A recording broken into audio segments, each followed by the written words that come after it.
Chuggalos, welcome back to episode 340 of the Brew Crew podcast. I'm coming to you today from the man cave adjacent to the church room bar. First, and off the top rope, I want to apologize for last week's episode.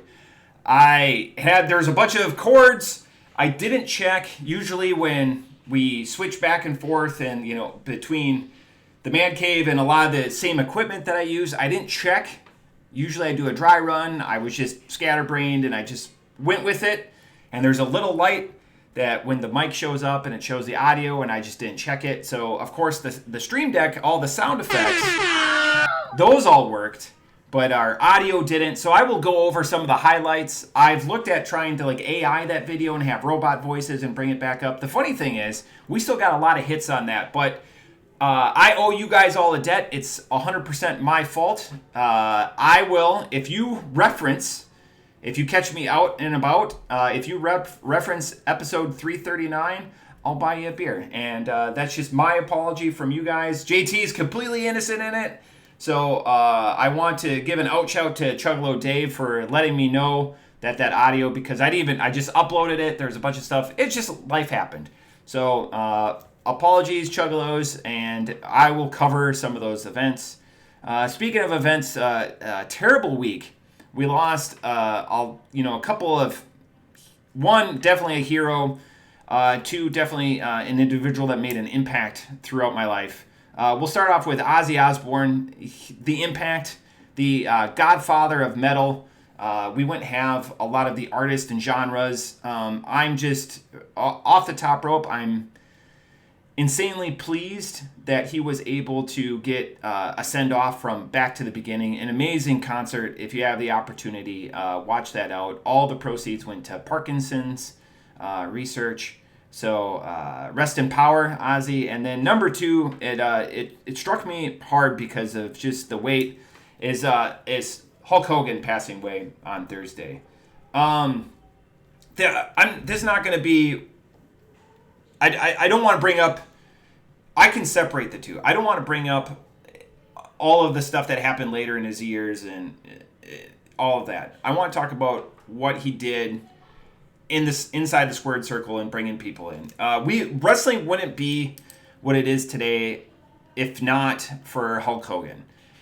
Wrestling might not even exist. Vince McMahon has said multiple times, Hulk Hogan made him a millionaire and Stone Cold Steve Austin made him a billionaire.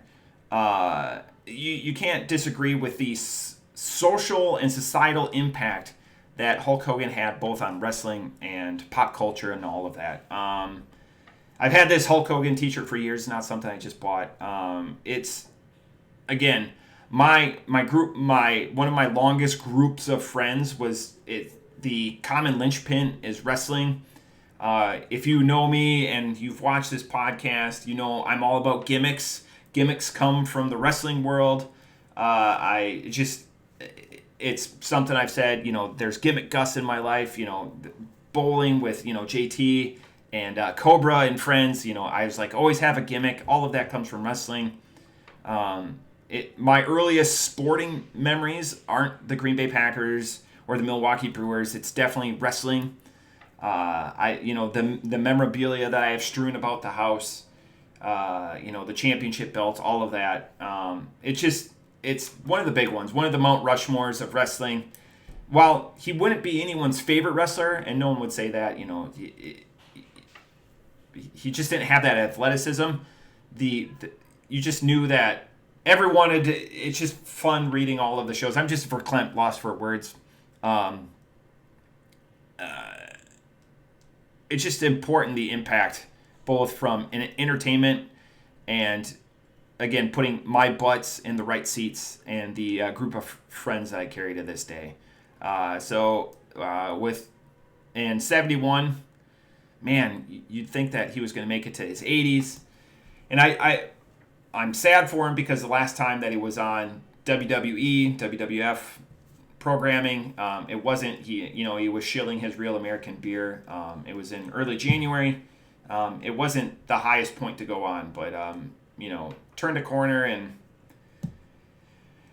yeah, I'll talk more about it because I always talk about wrestling on the podcast, but just lost one of the big ones, one of the important ones, the cornerstones, if you will. All right, enough of that. Oh man, sometimes when I get too close, I'm bouncing back and forth at camera. Podcast stuff, importantly, and then I'm going to get onto the beers, and then we got fun stories about that. The Advent calendar. We've kicked off. We've had the first 10 people already RSVP for their Advent calendar. I'm going to start putting that in the comments or in the links every time I post it. But it's important to state your intent, just to RSVP a calendar by the 15th of September. And I'm getting questions why this is. Gimmick Gus needs a little bit more porch runway, if you will, to be able to work with distributors to seek the rarity beers, the hard-to-get beers, the unique beers that people are after. So by agreeing to be a part of this, we're going to state our intent by the 15th of September. We're going to give those numbers to Gimmick Gus and Better Matt and our friends at the Barrel House. And it gives Gimmick Gus a little bit more time to get those beers. So I'm stupid excited. Like I said, we're at 10 right now. Last year we were at 20. We've grown every year. So if you're considering it, you have a couple of months, 6 weeks probably, Math in Public, to consider that. And please just reach out, let us know. One of the questions, and I'm gonna crack my first beer because these are two biggins today. Not double digit, but we're getting close. The first one was brought to me by Chuggalo Joe. He bought this and he thought was it going to be the Weihenstephaner Heavy, but this is the Vitus, which is a strong wheat beer coming in at 7.7%. And Joe and I had a work date, and he's like, "Hey, can I leave this in your fridge?" It wasn't. And Joe likes to drink like 2 to 3% fruit beers, and he likes Heffies, so he likes the lighter fare. And he's like, "This is not what I wanted at all." So I got a 5-pack of Vitus from Weihenstephaner for free. So cheers, Joe.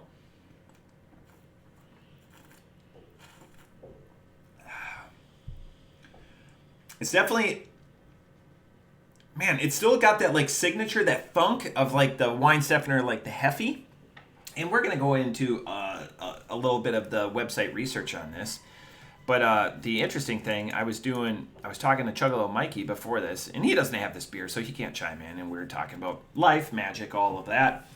And the second website doesn't work, so I'm giving it some time. But the first website we have is Weihenstephaner.de. It's a German brewer. So this is the splash page, world's best wheat beer. So I do like this where you can organize a lot of information and click through it. There's a lot of corporate websites that does this, so it's got a big... Ooh, Vitus is right there. 2 medals of European Beer Star. And again, the world's best wheat beer, and that's what people are used to is their Hefeweizen or the Hefeweiss beer. But that's the typical. You don't see the Crystal or the Hells here, but we're drinking the Vitus today. So I was trying to find an About Us to talk more about Weihenstephaner. And I didn't really find anything on the website, so I just want to go to their wiki page. And this is probably going to be one of the oldest beers. The origins of the Bavarian state brewery Weihenstephaner date back to the 720s. So we talk about OGs of the game. This is pretty much until we get to the Trappists in just to the west of Germany, in Belgium and the Benelux countries. This is probably going to be one of the oldest beers, but they claim 1040. So that is crazy.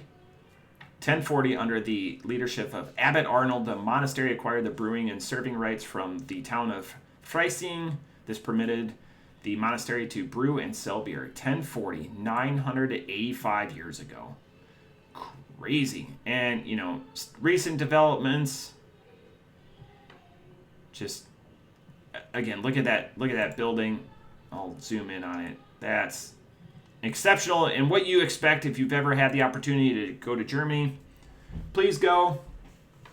But, again, almost 1,000 years. Just drinking history in these beers.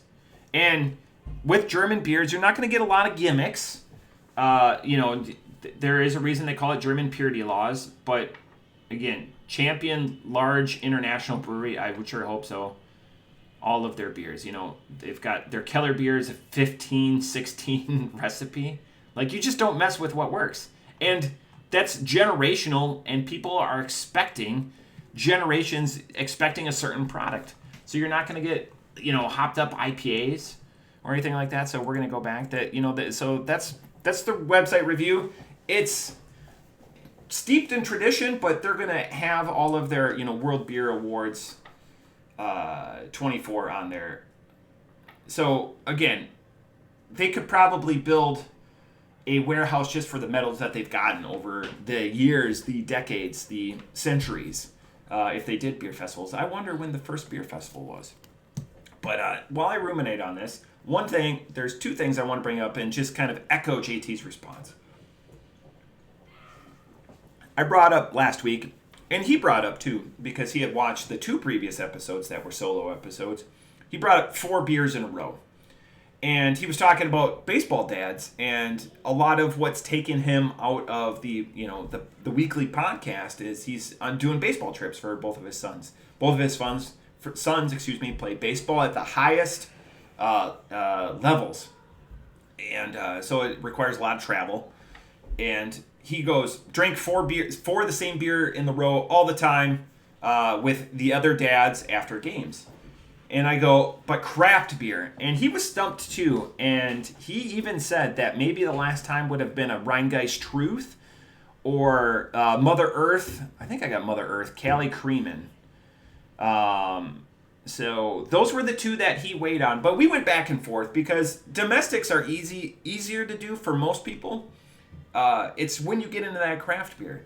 So, like, somebody as random and as deep as his fridge goes with beers in the carriage house, he'd be hard pressed to do 4 in a row. Like, if he was in the carriage house hosting a party or just having friends over, to do 4 of the same with how random and variety centric that beer is. Also, I want to issue an apology because Empyrean. Last week they interacted with us. They were the beer. I should have did this at the top. I apologize to them. 2 apologies to Empyrean. We did 2 of their beers, and I feel like we gave them a very just review. And unfortunately, that audio is just lost to a broken cord. So I apologize, Empyrean, if you're still watching or following.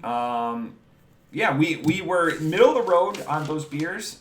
Between the 3.5 and 3.0 for the 4 scores across the 2 beers. So they're right middle of the road for us, but I had both those beers tagged in that episode. So I apologize to you on that one. And again, the rest of the Chuggalos.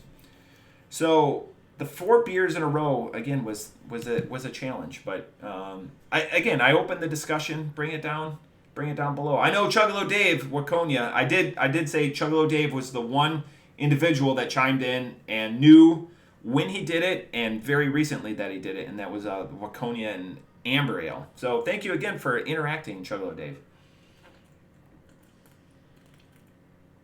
All right, this beer. Thoughts on Weihenstephaner Vitus.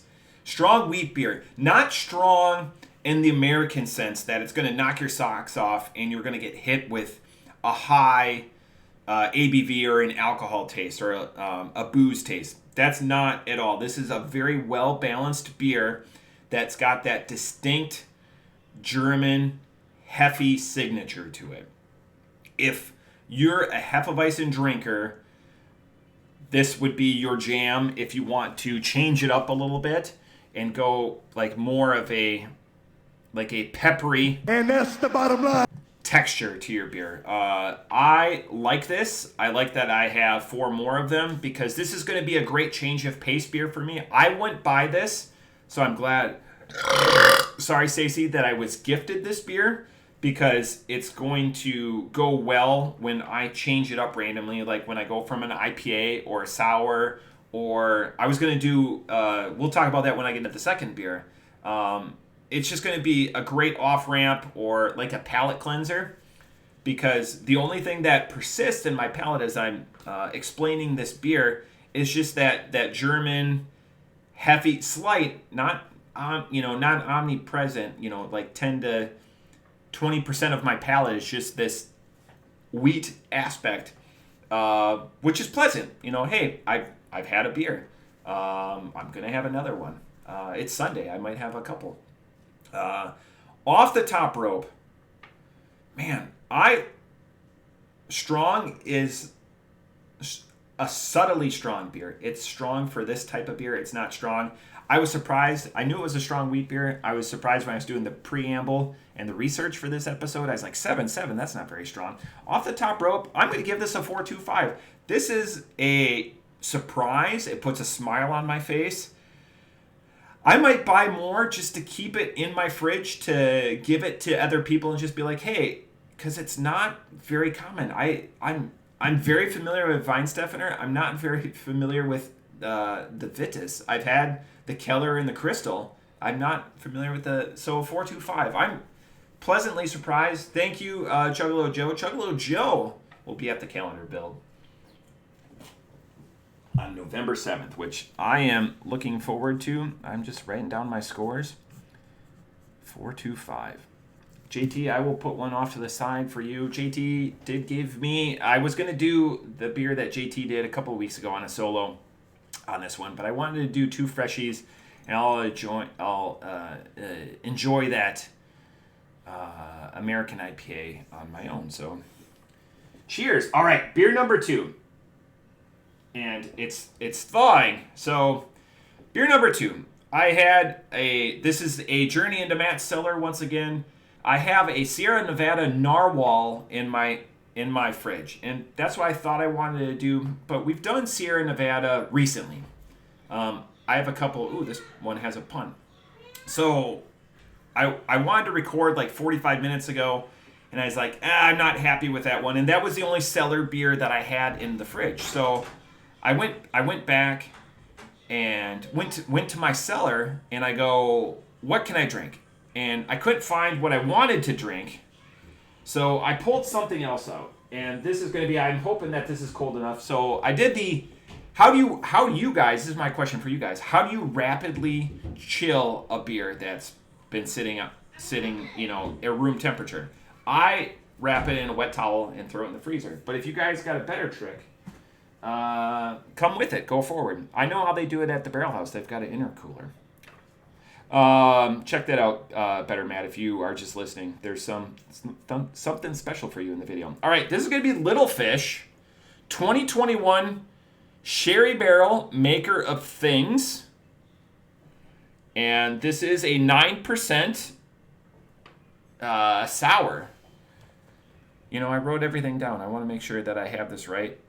Batch, and again, bottled in November. Little Fish does a great job of doing this. November 9th, 2021.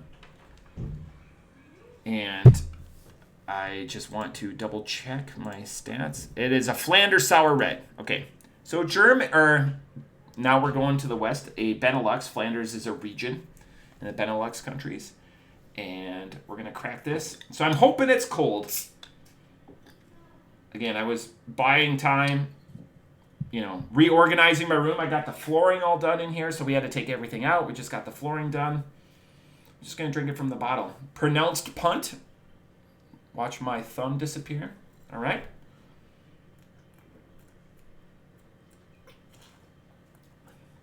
Wow. Could be colder, but people are going to laud me for drinking it at this temperature. I guarantee I bought this at the Barrel House. This is very Flandersy. The sherry is cherry. This is a cherry sour barrel-aged beer at 9%. This is freaking delightful. I am sad that I am having this without JT because this is right in JT's wheelhouse. Cherry, the darker the fruit, the redder the fruit, the better the fruit. That is a Chuggalos Seth-ism, and I will steal that till the end because you can't not agree with it. I think I have that right. Okay, so I went into the preamble about this. Let's give it one last shot. I'm sorry to do this to you guys, Little Fish, but this is your website right now. Little Fish, let's see if it's up. I wanted to give it time. Little Fish Brewing, I'm trying to find out. They're out of Athens, Ohio, but they also have a location in Dayton, Ohio. Honestly, like a hop, skip, and a jump from our friends down at the Barrel House. It's very close. Oh, I'm so sorry, Little Fish. I tried multiple web browsers. I really did. So there's going to be no website review. Unable to compete. There's going to be no website review for our friends at Little Fish. I did try, though. I've tried multiple times over the last hour. Man, this beer... That beer is special. I want it colder, and I have another bottle. I bought two. I bought, the brother and sister together because you can't just have them lonely for each other. Again, bottled in 2021, so drinking it right in its prime. It's 2025, so 4 years. It's drinking as it's intended to be. The first taste that you get is that Flanders signature, that funk sour. The number 2 is that sherry cherry. And you can tell that it's been barrel aged because it takes the sweetness down and pairs so well with that Flanders aspect of the beer. This beer is divine. That's the beauty of this. I have video of this. I'm going to be able to document it, and I'm going to wait a couple of years, hopefully, on the second one to this. It's just that heavy Euro bottle too. It's like that double walled glass. If you get into a bar fight, this is the bottle that you want because you're going to be able to swing on multiple adversaries on this one instead of like a domestic beer or whatever. That's meant more for high quantity and not the quality aspect of this beer. One of the last things that JT and I talked about that I wanted to bring up, that I wanted to intercede into this the second beer, was we talked about the All-American Rejects in concerts and what they're doing and what other artists should do. So to kind of give the middle finger, if you will, to Ticketmaster, to live events, whatever is in cahoots, we've all been there. You go to buy a ticket for an event, and there's all those fees, like printing fees. Now it just goes to your phone. It's not even printing. Convenience fees. All of these stupid effing fees. Just roll that up into the ticket price. So it's like $40 to go to an event. By the time for like one ticket, by the time you get through all the fees and stuff, and I'm not even talking about tax. I'm talking about all the other like convenience fees. Convenience of me printing it off. Like I remember the days of having to go in Eau Claire to the back of the JCPenney to the Ticketmaster, and they would print it off for you. Like that's what, in my lifetime, that because you didn't print off tickets, no one had that like card stock ability to do that. And then you could print them off on a regular piece of paper. So now convenience fees, back to that. So your $40 ticket is now $92.50. You're doubling the price. And I understand, people have got to make their living or whatever, but that's egregious. Like that makes me upset. That makes me, it hurts. So what All American Rejects are doing is they're just doing pop-up concerts or whatever events you want to call. They're just going to like backyards. And they did this for the Savannah Banana game that just happened at the beginning part of July in Boston. My wife and I had the opportunity to go with Chuggalo Aaron and his wife to Great American Ballpark, beautiful ballpark down in Cleveland, Cincinnati. Correction, I'm not going to edit that out. And go to Savannah Bananas game. If you ever have the opportunity, please don't hesitate. If you enjoy baseball, if you just enjoy being entertained, go there. But anyways, the Boston, they had All-American Rejects just show up. Live concert, just in the midst. But you're seeing this, like all of this year. We're in July right now, so the last 7 months, the All-American Rejects have just been going to like backyard parties, college parties, high school parties or whatever, and playing. Just getting out there, like guerrilla marketing, which we've tried to do for the Brew Crew podcast, but obviously the All-American Rejects, a much finer product, are just doing it insanely well. And they're in this speak, they're in the vernacular, they're in the talk, they're all over the socials. How cool is that, though? Just that, they're not getting paid for this. but they're getting out there, they're getting their name, and it's awesome, and it's just a big F you to Ticketmaster. We're just going to go out and play music. JT and I are just going to make beer, or make beer podcasts. It's no secret to you guys. We're not making millions of dollars or doing this. We're just doing this because we would do this anyways. We're just having a camera on. So yeah, that's really cool. We talked about that, and JT went into music. He can speak better to music than I can. He probably said something very smart about drums and drummers and all of that. But yeah, so I think I covered everything. And direct apology, because she to Chuggalo Mom commented on episode 339 and made a sad face. And I'm sorry, Chuggalo Mom, to you specifically, because you don't drink. I'll figure out something to repay you for stealing, the ability to listen to your son on a weekly episodic craft beer podcast. All right, this beer. Man, I really liked that Weihenstephaner for what it is.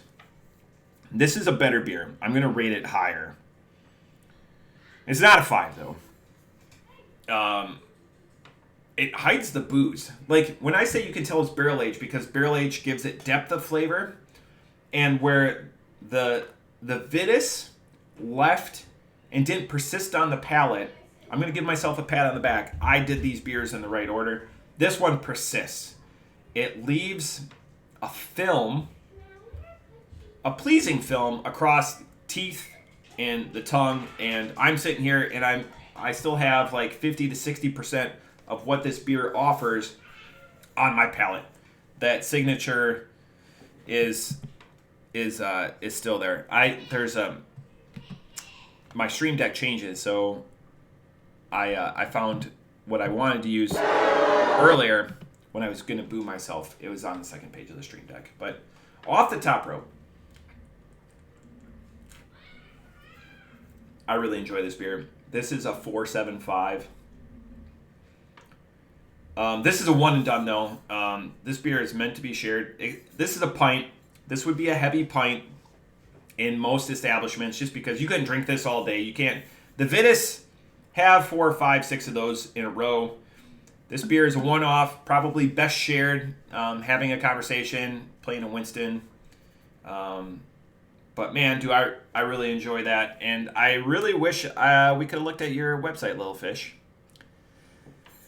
But that's all I got for 340. We are rolling into August. And what's on tap for August? Our 8th anniversary is coming up, our 7th anniversary. JT and I are going to discuss that. How we do that. Is it because we started in 2018, it's 2025. It's 7 years going into our 8th. We'll have to talk about that. Next week will just be JT solo. Again, more trips for me. So please give him the views, the shares, the comments, all of it. Because, again, we pair off each other so well. But the solo episodes are so good because there's so much to talk about, and then like what's on our brain, we just get to do a brain dump, and it's so much fun to watch those. But I thank you for watching. Again, apologies if you just watched the first 20 seconds and the last 20 seconds. You'll get this.